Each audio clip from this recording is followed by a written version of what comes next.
back to the Kybalion. Kybalion. Part 2. Or the second principle. The second principle. I can't bend that finger. Look, I hope I'm not the only one that doesn't understand this. I'm so glad that you're here to talk it through. Only because you don't pay attention or read it. Go through it.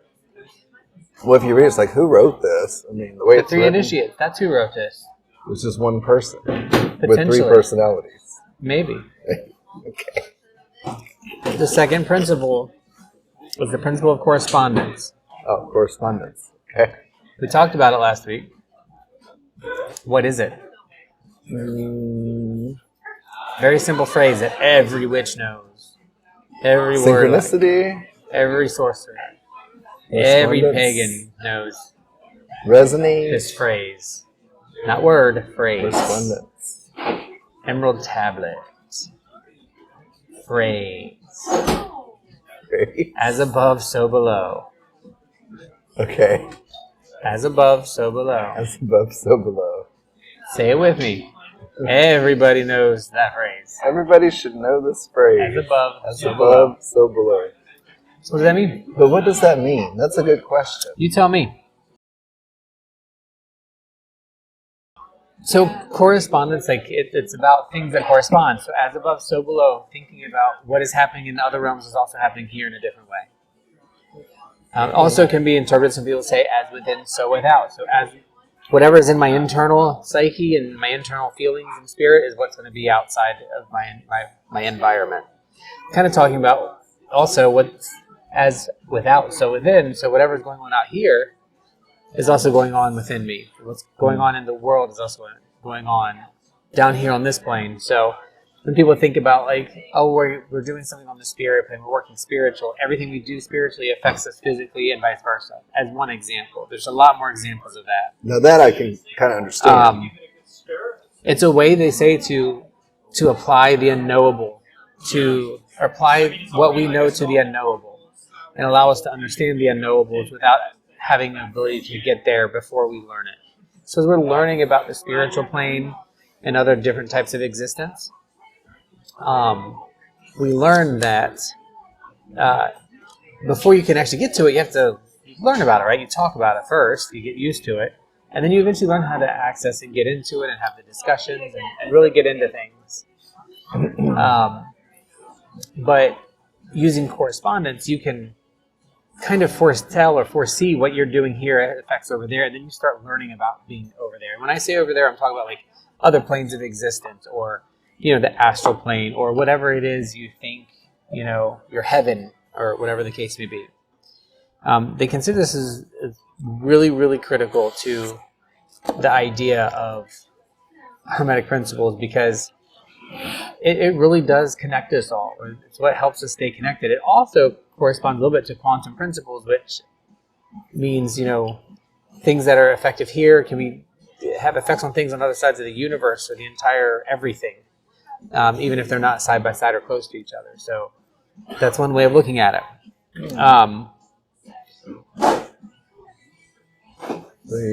So the way they write, I like how they write it in this actual version that we go through, the Hermetic philosophy. The ancient Hermetists consider this principle as one of the most important mental instruments by which man was able to pry aside the obstacles which hid from view the unknown. So using the idea of as above, so below, as within, so without, applying that principle to our life here allows us to uncover things that are happening in the unknown part of the world that we have to work on. We have to get to eventually. So, that's just one of the many ways to look at it.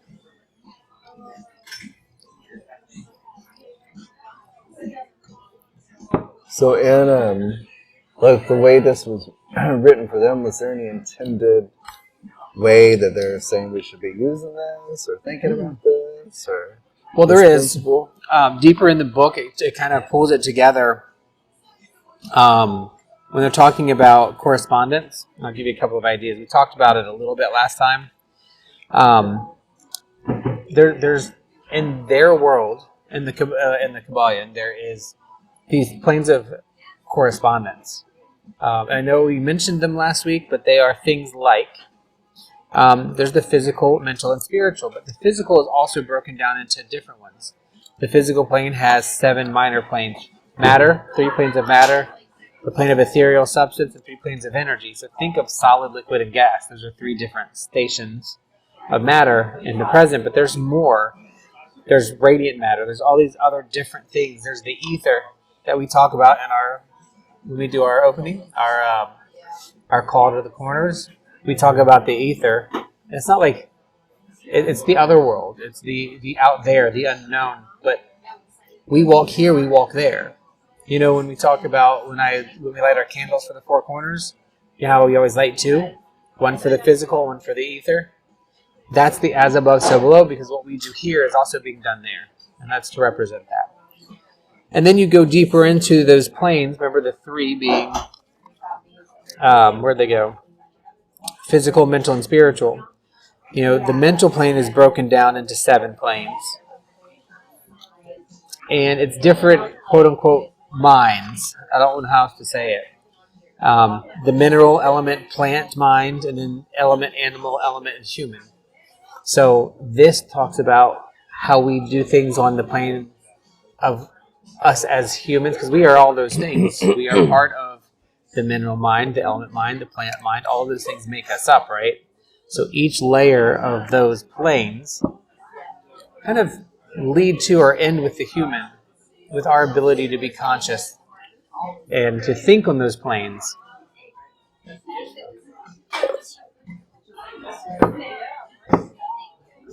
Moral of that part of the story is, I will never remember the 7 planes of this and the 18 planes of that and the 27 planes of etherealism or whatever the hell they're called. It doesn't matter. What matters is I feel in my heart and understand that what I do here has far-reaching what is the word I'm looking for? I guess kind of to repeat that, like the important thing is to know that in order to learn more about the other world, the occult, and to bring in more knowledge, you have to apply this principle to just about everything. It's one of the reasons why it's important for spiritual people to take care of their bodies, and that's a big failure of mine. Oh, that's a big failure of me. Because how I treat my physical also is how I treat my mental and the rest of me. So they're all connected. They're all a piece. That's a good way to look at it. Nothing happens in a silo is the real way to put it. You know, that's been a part of every thing we've studied. So solitary in every school has been about the body. It started with sacred mist. Yep. So I know some people think that it's you say as above, so below. It's just simple, but it's a lot more than that. What? No, it is. I'm it's agreeing with you. I'm thinking. It's not just a simple as above, so below. What happens inside happens without. What happens in heaven happens here. We are truly connected in a way that what we do has an effect whether we know it or not. And if one part of our system is out of whack, then other parts are going to be out of whack too. If we go into the physical world and we change something, then the mental and spiritual change. If we go into the mental and spiritual worlds and we do something, things change on the other plane too. That's ultimately where it comes down to. But there's a whole chapter about the different planes of correspondence. One thing I like about this particular version of it is, again, even though I'm never going to, in my opinion, I'm never really going to understand or know all the different planes. What I do want to be able to understand is just how big of an effect you have as you look through and do different things. And it goes through and it really talks about, for example, there's the planes of energy comprised of higher forms of energy that are not yet discovered by science, but they call them the nature's finer forces. So recognizing that are things that are true that we just haven't found yet because they haven't been discovered or because we haven't quantified them or we don't have a device that can sense them. But I'm getting on a tangent with that. Well, I think, too, in a simple kind of, or just a basic way to put it is, too, like when you do work or a spell, like you're doing things that have to transcend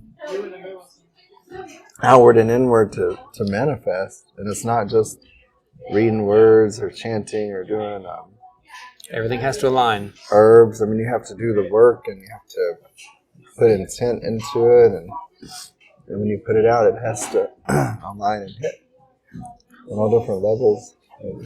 The great second Hermetic principle embodies the truth that there is harmony, agreement, and correspondence between the several planes of manifestation, life, and being. This truth is a truth because all that is included in the universe emanates from the same source, the same laws, principles, and characteristics, and applies to each unit or combination of units of activity as each manifests its own phenomena upon its own plane. In other words, everything is connected. Everything flows through all these different planes, whether we know what they're called or not, whether we enhance them or not, or whether we engage them or believe them or not, it does. We don't have to know. That's the thing, really, for me, is I don't have to know the names of them to understand that they have a function and a purpose. In a way, I kind of think as you go through whatever stage you're in, you could call it the journey of the tarot, or you could call it Journey of the Fool? and thrice the journey of the fool, or you could call it apprentice, journeyman, and master. I think that as I just feel like as you're getting knowledge or learning, that came from the past, it comes from the future, and from the present, kind of. Like you have someone physically teaching you, but where did they learn that from? And where are they learning it from? Yeah. So, as above, so below, to me, affects things like that too. Like at the same time, even though we don't know it, we've learned from the past, we're learning now, and we're learning from the future. Yeah. And our soul knows it, but maybe we don't realize it or assign those different things, put words to it. Like, I don't know what I'm going to learn in the future, but my soul does. Yeah. I certainly know what I've learned in the past. I may or may not know what I'm learning right now. I kind of think of it like if we, in order for us to interpret information that we have, our paths have to have done certain things. Meaning, I process information the way I do, not only because of my genetics in my brain, but because of people that I've met, family members that have been part of my family, my parents, you, just everybody in your environment. And those things help me interpret and apply to aspects of things to other things. Meaning, my frame of reference has changed. My frame of thinking is different because of the interactions that I have and the things that I have learned, and probably the history of my soul and past lives, all that stuff. So if all those things culminate for me to interpret things in this world a certain way, then those things are part of that string. That to me is the above part. The previous lives, the soul connection, the universal source, the chakra energies, whatever you want to call them, God. All of those things are part of that as above, so below. So if I'm somebody that's putting out a manifestation to try to make something happen, I want to manifest it on all three planes. I want to do the action here to actually make it happen. I want to set my mind right to thinking in a way that's going to get that reaction. And I want to set my spirit right. And to do those three things, I have to physically do the thing, right? I have to think about how I'm going to do the thing and what I want and put that energy out there, the secret, right? And then I have to do my ritual, my manifestation ritual or energy or whatever I want to do to get the spirit aligned. Those are the three pieces. There's more than that. But those are the three pieces I think of when I think of as above, so below, is getting all those things in alignment. Because it's not just, when they say as above, so below, even in the book it talks about this, it's not because there then here. It's all of the things upward and downward are connected. It's not just you're one or the other, or A and B and B and A. It's the whole world up and the whole world down. They're all interconnected. So when you do one thing, all the things are impacted. Those smell really good. And I'm not hungry. I know. As you can tell, we are not home.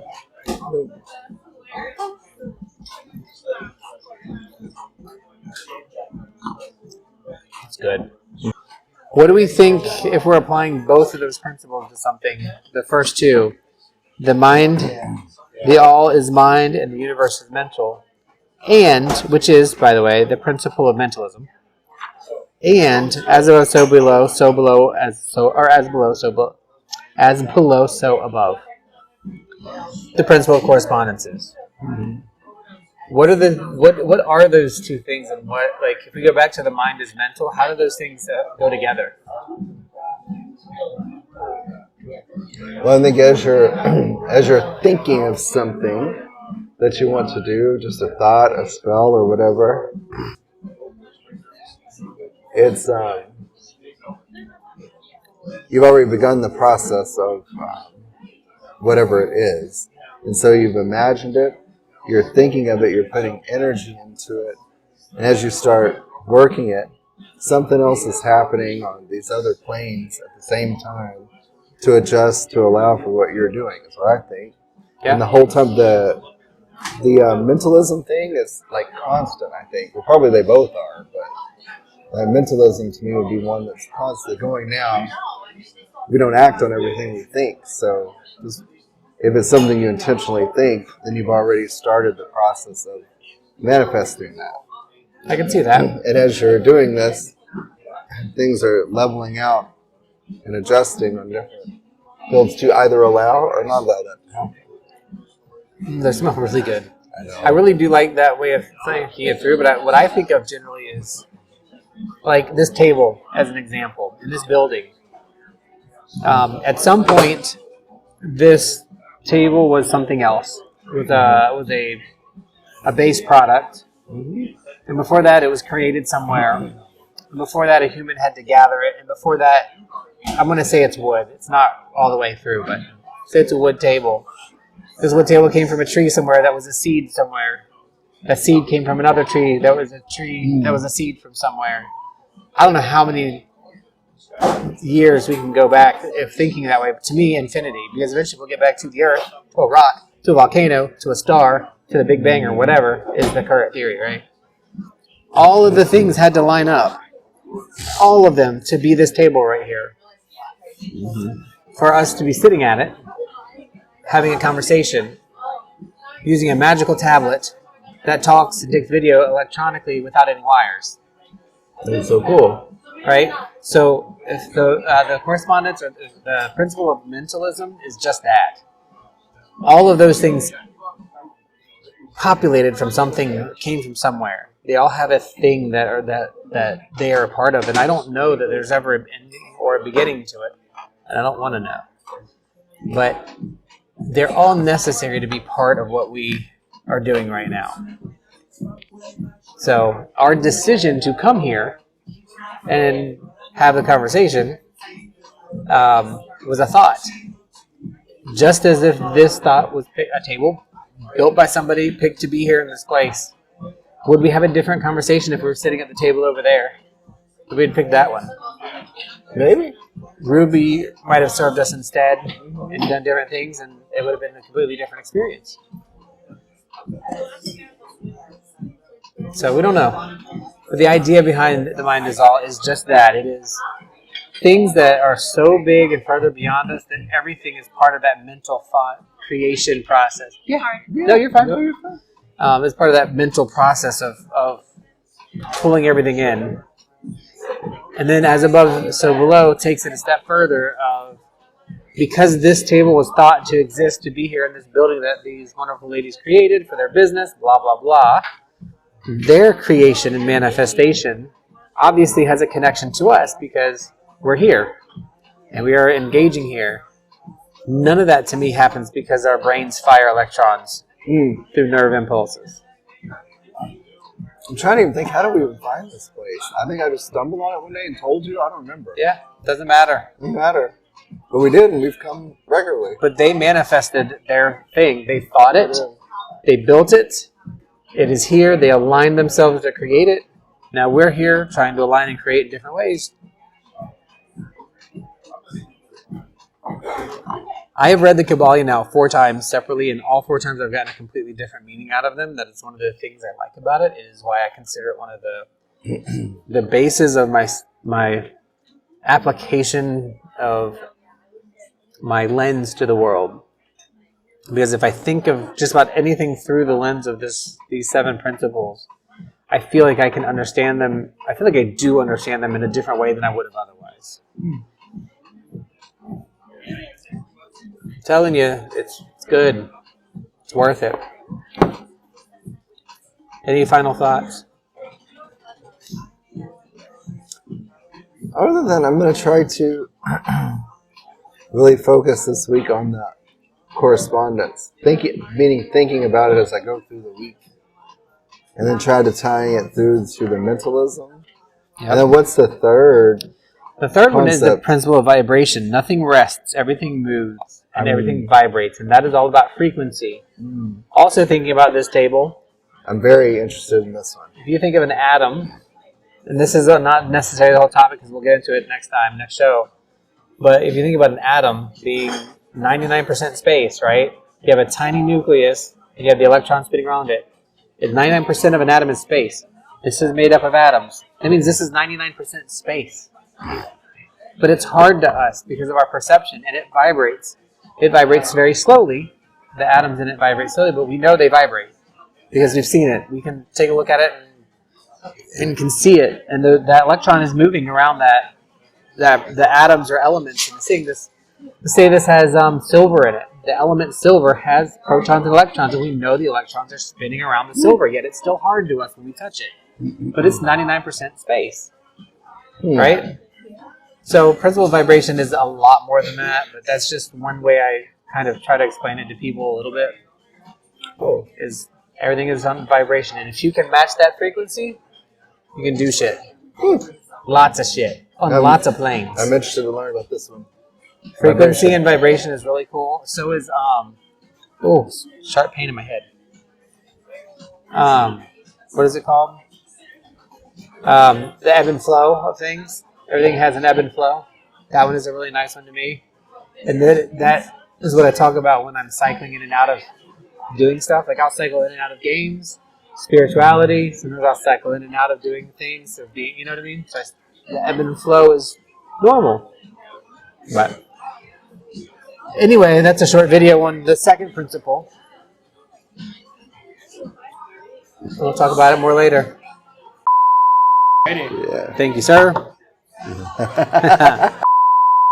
That's too pretty to drink. That is pretty. Oh my God, Devin, I think you've been beat. Oh, is he here? No, you're not. He is, yeah. Are you done? Yes, sir. Yeah, I'm fishing my last bobas out. I don't waste bobas, y'all. I might have some too.